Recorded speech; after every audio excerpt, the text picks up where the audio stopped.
샬롬, 새로운 한 주가 시작되었습니다.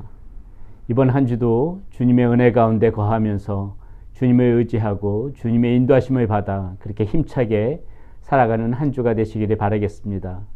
오늘 저와 여러분들이 함께 나눌 하나님의 말씀, 마태복음 19장 1절에서부터 12절까지 말씀입니다. 오늘 말씀 속에서 예수님께서는 결혼과 이혼에 관하여서 우리에게 주시는 말씀들이 있는 것을 우리가 볼 수가 있습니다. 모든 결혼은 불완전한 두 사람이 함께 이렇게 시작하게 되는 것이지요. 화성인과 금성인이라는 말이 있듯이 서로 간의 모든 것이 맞아서 결혼하는 사람들은 아마도 없을 것입니다. 저마다 불완전한 모습들이지만은 결혼이라는 것이 서로 간의 그 부족한 모습들을 인정하면서 나를 낮추고 또 나를 어떤 면에서는 이렇게 희생해 가면서 상대방 배우자에게 맞춰주려고 서로 간에 이렇게 노력을 해 나갈 때 서서히 평생 살아가면서 그렇게 하나가 되어지는 것이지요. 처음부터 완벽하게 마음이 하나가 되어져서 결혼 생활 하시는 분들은 없을 거라고 생각합니다. 이렇게 불완전한 두 사람이 만났기 때문에 항상 그 가운데 긴장이 있고 갈등이 있고 때로는 싸움도 있는 것이죠. 우리는 이 부분을 그냥 그 서로 맞지 않는 그 두 사람이 결혼했기 때문에 당연히 있을 수밖에 없는 일이다 이렇게 생각하기 전에 이 부분을 조금 더 영적인 시각으로 그렇게 바라보는 것이 좋지 않을까 생각합니다. 부부 가운데서 이런 어려움을 이겨내는 것은 곧 영적 전쟁이라는 그러한 마음으로 원수가 또한 이 나의 마음을 이렇게 상대방의 말을 통해서 행동을 통해서 나를 또다시 이렇게 공격하려는구나 그러한 마음으로 우리가 이 영적 전쟁의 차원에서 이 부부간의 갈등과 이 위기를 심각한 모습으로 바라보고 그것을 슬기롭게 지혜롭게 이겨내는 방법을 생각해야 되지 않을까 그런 생각이 듭니다. 부부 관계에서 보통 보게 되게 되면요, 어떨 때 많은 그런 긴장과 그런 위기가 찾아옵니까? 이기적인 마음으로 자기 중심적인 생각으로 뭉쳐 있어서 상대방을 폄하시킬 때, 혹은 또 자신의 약점에 대해서 너무 방어적인 태도를 취할 때, 그럴 때 이렇게 부부싸움도 일어나고요, 갈등도 생기고 긴장감도 일어나죠. 원수는 어떻게 합니까? 이 배우자의 약점을 지적하게 하고 그걸 크게 확대해 가지고 분노를 일으키죠. 이렇게 분노를 일으키니까는 또 상대방을 용서하지 못하는 그런 마음이 생기게 하고요. 이런 식으로 항상 이 문제 가운데 보게 되게 되면은 서로가 서로를 희생하지 않고 섬기지 않고 자기 중심적인 생각, 때로는 상대방의 약점을 포용해 주지 못하고 그것을 품어주지 못하고 그것을 공격하려고 하는, 그래서 공격해서 자신이 우위를 점하려고 하는 그러한 이기적인 모습들, 이런 데 가운데에서 보게 되면은 다 그 마음 가운데 사탄이 주는 악독한 마음이 그 부분에 들어가 있기 때문에 우리는 이것을 영적 전쟁이라고 봐야 되는 것입니다. 자, 그래서 그런 차원에서요, 오늘 본문에 보게 되게 되면은 3절에 보니까 이렇게 나와 있습니다. 바리새인들이 예수께 나와 그를 시험하여 이르되 사람이 어떤 이유가 있으면 그 아내를 버리는 것이 옳으니까. 자, 여기서 바리새인들이 예수님한테 물어보는데요, 사람이 어떤 이유가 있으면 그 아내를 버리는 것이 옳으니까. 참 이 질문 자체가 이기적인 것입니다. 자, 이 당시에 그 모든 그 여자분들은요, 어떠한 그 사회적인 지위가 굉장히 낮았지요. 힘이 없었습니다. 그러니까 바리새인들 보세요. 어떤 이유가 있으면 그 아내를 버리는 것이 옳으니까. 이렇게 지금 질문을 하는 것이죠. 자, 이러한 질문에 예수님께서 뭐라고 말씀하시냐면요, 4절부터 6절까지 걸쳐서 이렇게 말씀하십니다. 예수께서 대답하여 이르시되 사람의 지으신 이가 본래 그들의 남자와 여자로 지으시고 말씀하시기를 그러므로 사람이 그 부모를 떠나서 아내에게 합하여 그 둘이 한 몸이 될지니라 하신 것을 읽지 못하였느냐. 그런즉 이제 둘이 아니요 한 몸이니 그러므로 하나님이 짝지어 주신 것을 사람이 나누지 못할지니라 하시니. 이렇게 대답을 하시는 것입니다. 자, 결혼은 우리 하나님께서 제정하신 법이고요. 그리고 그 부모를 떠나서 아내에게 합하여서 그 둘이 이제 한 몸이 되어진다는 것이죠. 한 몸이 되어지는 것이 이것이 결혼의 개념이죠. 그래서 주님께서 결론적으로 말씀하시는 것이 뭡니까? 둘이 아니요 한 몸이니 그러므로 하나님이 짝져 주신 것을 사람이 나누지 못할지니라. 이렇게 지금 이야기하는 것이죠. 결론적으로 이혼은 하나님께서 기뻐하시는 일이 아니라는 것입니다. 서로 사랑하고 섬기고 서로 간에 보듬어 줘야 될 대상이고 한 몸인데 그것이 쪼개지는 것은 하나님께서 원하시는 일이 절대 아니다. 지금 예수님께서 이렇게 말씀하시는 것이죠. 이랬더니 지금 이 바리새인들이 뭐라고 이야기하냐면요. 7절에 이렇게 얘기합니다. 여짜오되 그러면 어찌하여 모세는 이혼 증서를 주어서 버리라 명하였나이까? 이렇게 지금 물어보는 거예요. 왜 그 모세는 이렇게 이혼 증서를 줘가지고 버릴 수 있다고 이렇게 이야기합니까? 이렇게 물으니까 예수님께서 말하시죠. 예수께서 이르시되 8절입니다. 모세가 너희의 마음이 완악함 때문에 아내 버림을 허락하였거니와 본래는 그렇지 아니하리라. 자, 이것이 무슨 말입니까?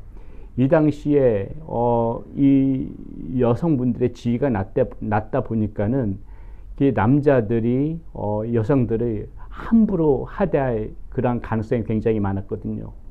조그만 허물이라도 트집을 잡아서 학대하고 하대하고 괴롭게 하고 이러한 현상이 이런 완악한 마음들이 이 사람들이 남자들의 마음 가운데 있으니까는 그렇게 그 아내를 데리고 그 집에서 학대를 하고 하대를 하고 그렇게 살 것 같으면은 오히려 편하게 살 수 있도록 이혼 증서를 주어라. 모세가 아마 그런 차원에서 이 부분을 얘기했을 것이다. 이렇게 보여지고요. 예수님께서도 오늘 말씀에 보게 되게 되면은 모세가 그런 너희들의 그런 완악함 때문에 이것을 허락했지 사실 이것은 주님께서 말씀하시는 핵심 포인트는 뭡니까? 본래는 그렇지 아니하다. 본래는 그렇지 아니하다. 이렇게 해지는 것이 옳지 않다. 이것이 이제 하나님께서 원하시는 방법이 아니다. 주님께서 이렇게 말씀을 하시는 것이죠.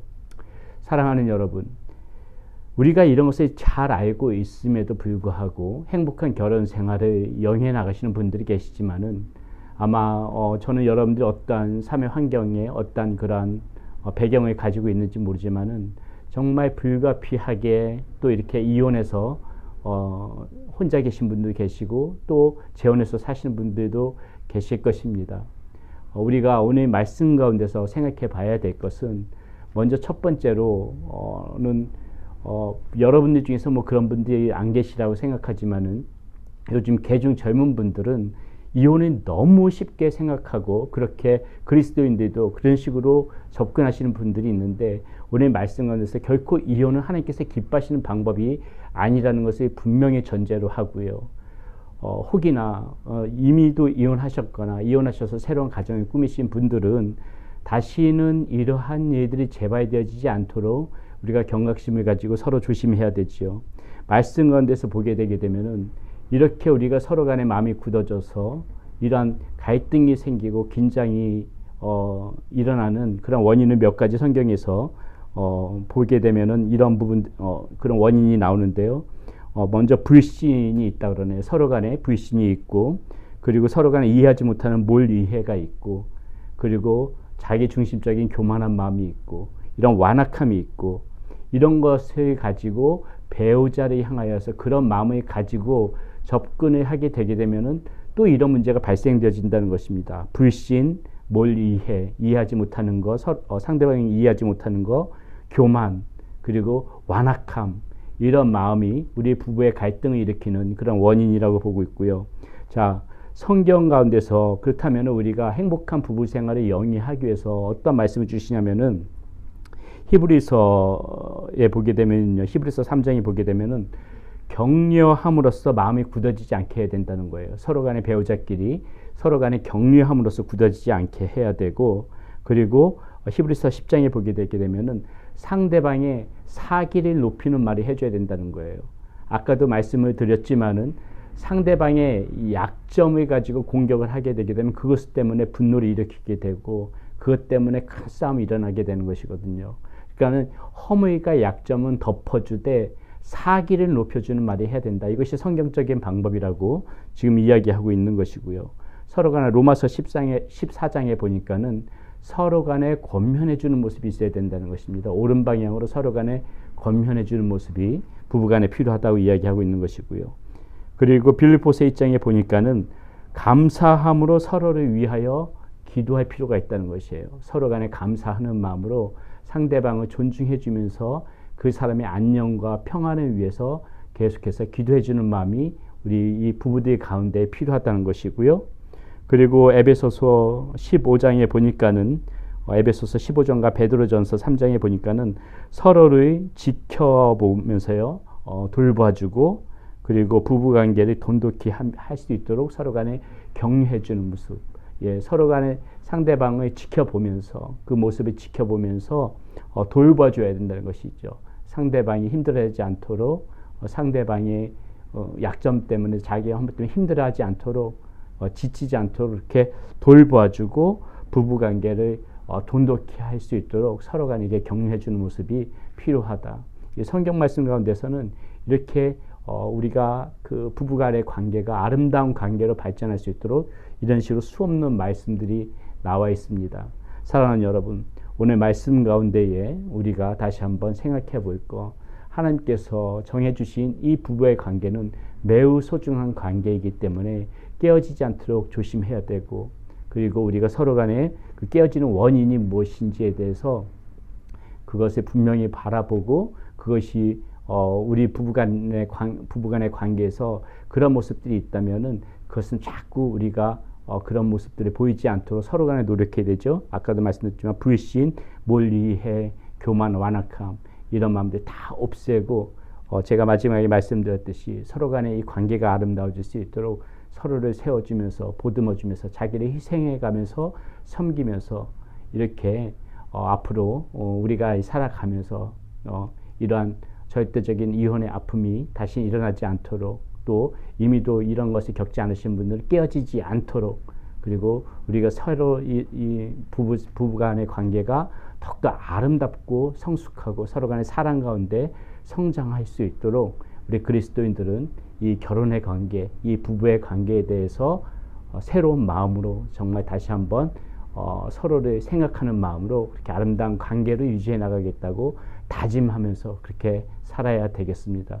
우리 휴스턴 세미학교의 모든 그런 성도님들은 이러한 평안한 가정, 행복한 가정, 사랑이 넘치는 그러한 모든 가정들이 되어지시기를 간곡히 당부드리겠습니다. 기도하겠습니다. 하나님 감사합니다. 오늘 말씀 가운데서 주님께서 말씀하시는 이 부부의 관계가 어떠한 관계인지 그것에 대해서 다시 한번 생각해보는 시간을 가졌습니다. 하나님, 부부가 깨어지는 것은 우리 하나님께서 절대적으로 기뻐하는 방법이 아니라는 것을 우리가 다시 한번 마음 가운데 되새깁니다. 하나님, 우리의 지나온 삶이 어떠했던지 간에 앞으로 우리의 이 부부간의 관계의 삶은 절대로 깨어지는 일이 없도록 우리가 먼저 우리 마음 말씀 가운데서 서로 우리가 먼저 마음을 바로 세우고 상대방을 섬기며 사랑하며 존중하며 희생하며 그렇게 사랑으로 보듬어 줄 줄 아는 우리의 모습이 되어질 수 있도록 주님께서 우리들의 마음 가운데 함께하여 주시고 붙들어 주시옵소서. 우리 주 예수 그리스도의 이름으로 감사하며 기도드렸습니다. 아멘.